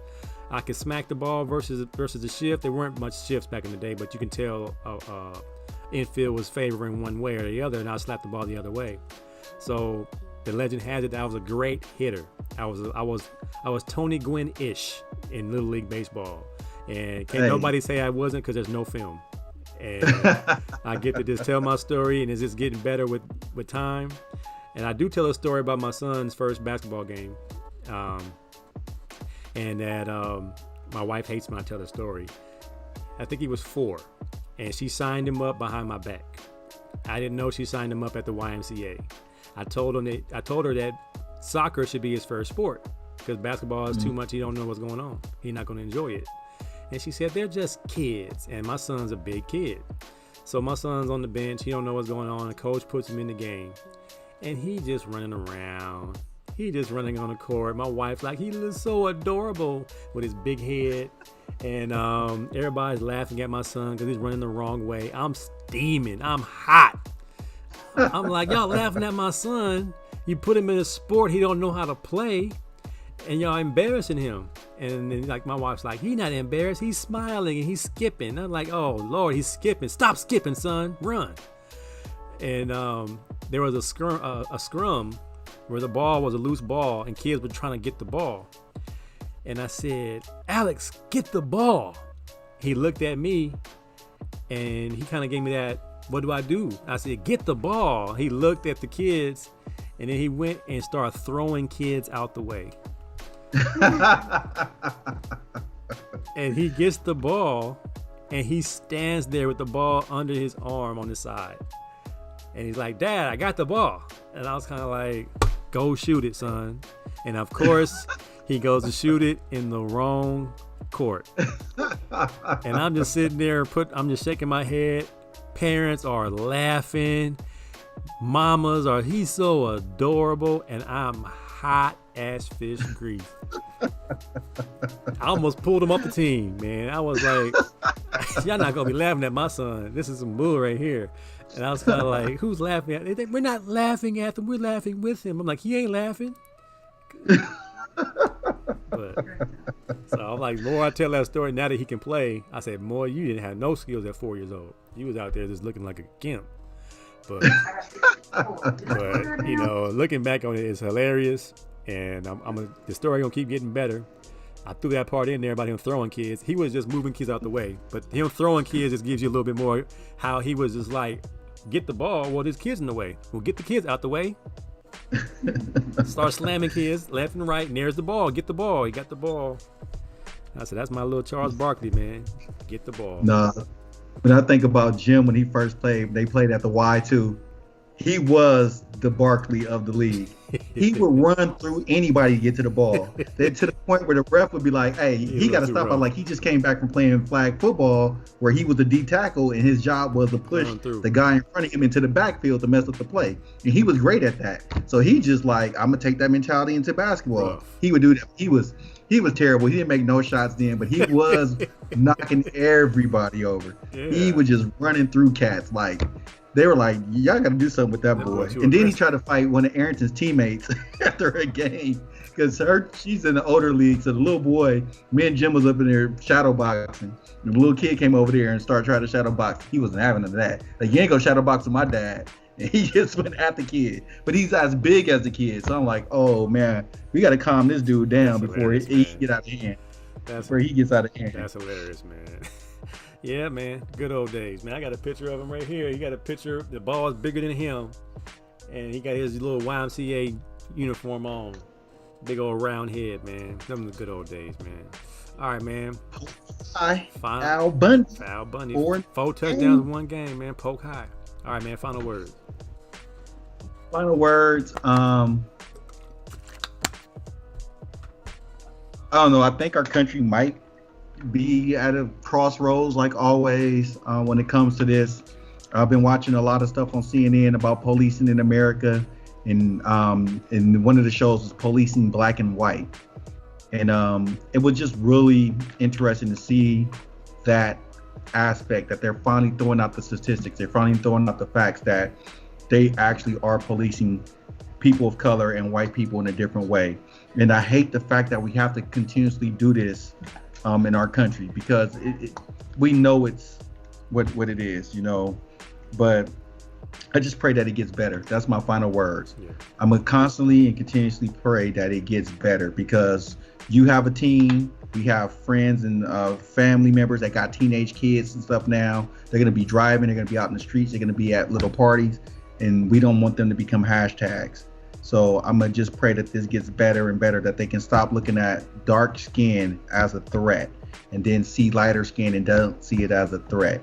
And that the country has to be divided in these cases, like, you know, blue lives, black lives. Can we just stop this? And we keep saying that this is the best country in the world to live in. Let's start doing that. Yeah. Let's just start doing it, because it's fatiguing. It makes you fatigued, man. I get really fatigued with this now, and I'm scared to death for my children sometimes. Yeah, and we have those discussions all the time, man. And I'm just at the point where I want people to listen to themselves when they speak, and look at themselves in the mirror, and really look and be honest about how you see yourself and how you are approaching these situations. Very vivid, very way out analogy. I saw a video on a animal lover website, and it was a video of a monkey trapped in a tree hole, where his legs and his feet were inside the tree hole and hanging out the other side. He couldn't push himself out. and the person videotaping the monkey trying to get out was filming him for about 5 minutes, and you could see the fear on the monkey's face. He even started eating leaves, and that he gave up, that he can get out. He just thought this was going to be it. And lo and behold, a puppy shows up, and the monkey gets scared thinking the puppy's going to attack him. The puppy bites the monkey on the neck and pulls him out of the hole. And you're thinking that this would be a feel-good, oh, the puppy saved the monkey. And you go to the comments, everybody's outraged that he filmed it and didn't help the monkey. And I was just like, ain't that a blip? Every single comment in the thread was shame on you, filmer, for not helping the monkey as he was in distress. Shame on you. How could you film that? That monkey was terrified.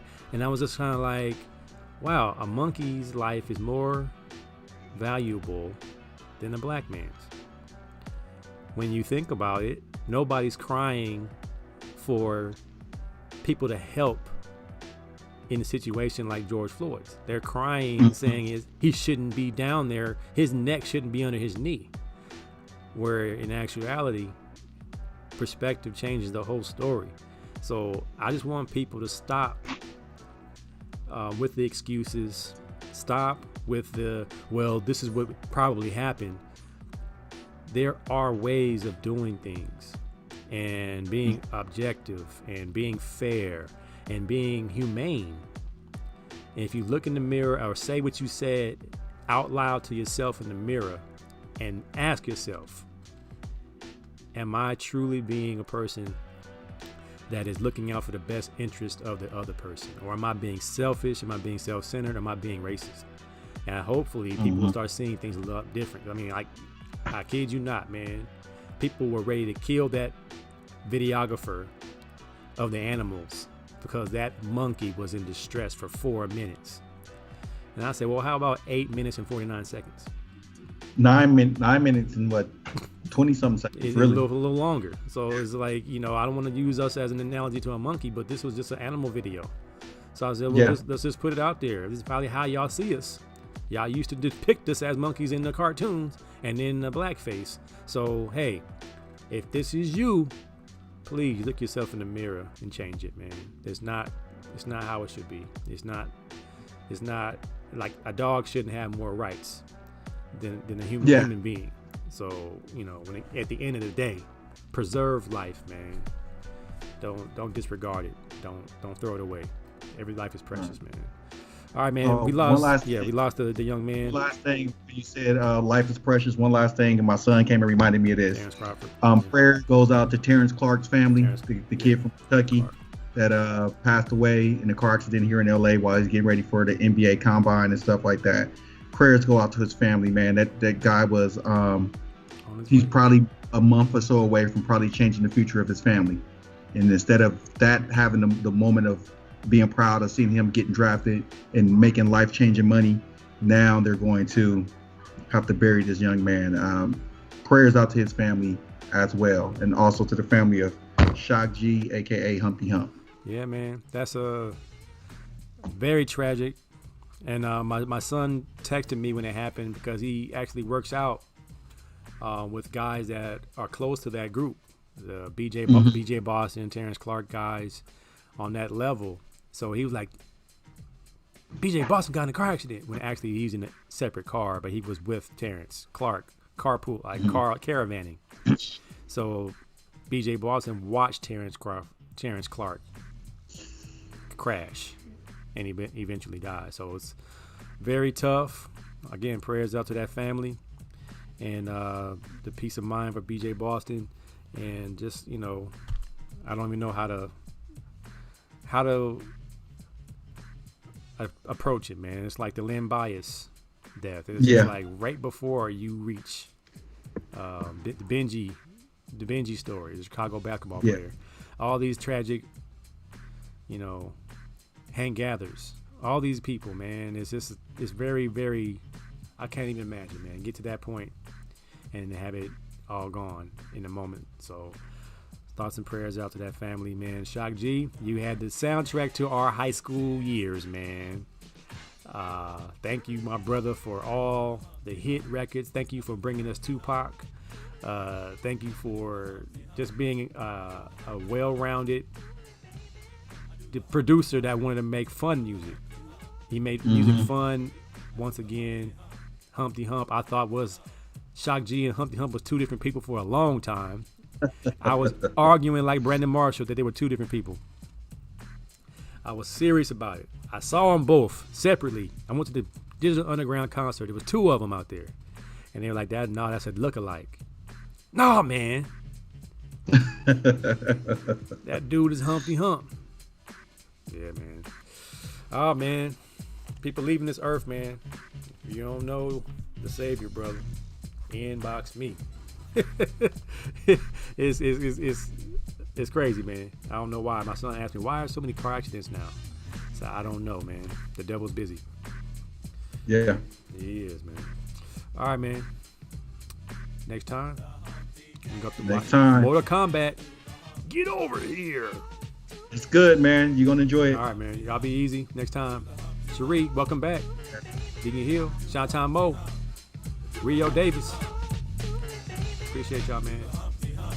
CNQ. Who else came through? Mike G. I'll scroll back. It's Matt. Who was in here? Big Jeff Adger. Yes, sir. Michelle, Jen, all y'all. Love y'all. Next time. Peace out. Peace out. All right, man. Beat that. Go boy, man. All right, man.